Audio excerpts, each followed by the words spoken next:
Welcome back. Today we're going to talk about data collection.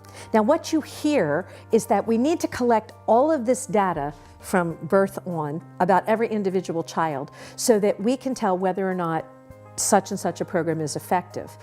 That's not true. Aggregate data will give you what you need to determine whether a program is effective.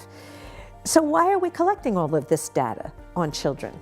You know, the state of Delaware is probably the most blatant about what they're doing with the data, and so we should look there.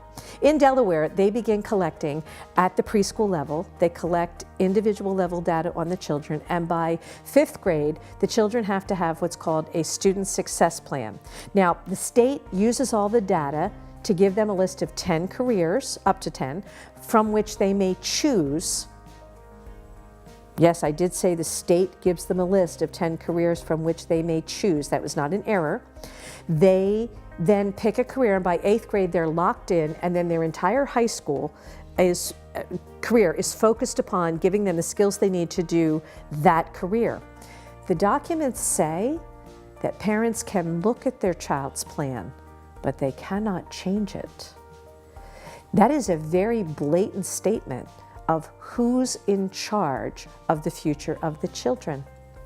You know, one of the amazing pieces of the American education system, which made us unique in the world, was the fact that in America's schools, your past did not have to determine your future. It's why people like Dr. Ben Carson exist, which, whatever you think about his politics, there's no disputing that he came from the slums of Detroit to become the leading pediatric neurosurgeon in the world. And yet he didn't begin to make that progress in kindergarten or 1st grade. He was halfway through middle school when his mother realized he couldn't read and stepped in with some fairly direct methods, according to Dr. Carson, to change the trajectory of his future.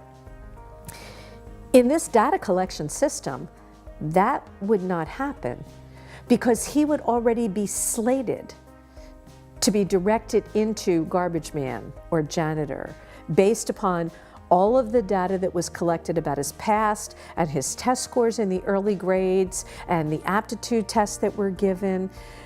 There's no need or reason for our schools to be collecting that data on our children. Sometimes it's almost funny. In Pennsylvania, we have what's called the PACE assessment. It's a Pennsylvania assessment. It's a youth survey that they give, and it's supposed to identify high-risk behaviors, and they give it to junior high children.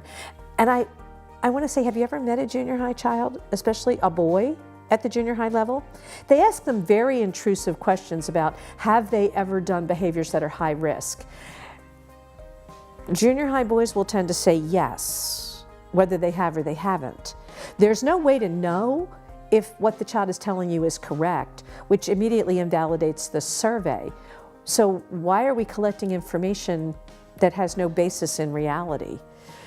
We're told that the survey is anonymous, but if it's anonymous, why are we collecting it? Because it doesn't, if we don't know which child is which, it doesn't do us any good to collect information. And if we can't verify the information that we're collecting, it's meaningless as well. So we're collecting data that, if we take what the proponents of this data collection explain to us, what they're collecting is meaningless, which doesn't seem to make a lot of sense. Our children deserve their privacy. All of us have things that we'd really rather didn't show up in a data collection, stupid things we did when we were 10 or 6 or 8 or 12. And we deserve to allow those to remain in the past.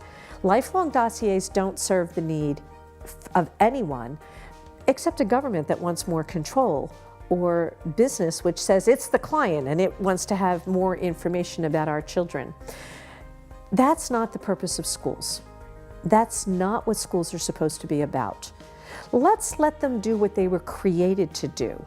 Teach our kids to read and write and count, to learn and appreciate the American wonderful heritage of Western civilization and culture that has spawned the freedoms that we all enjoy.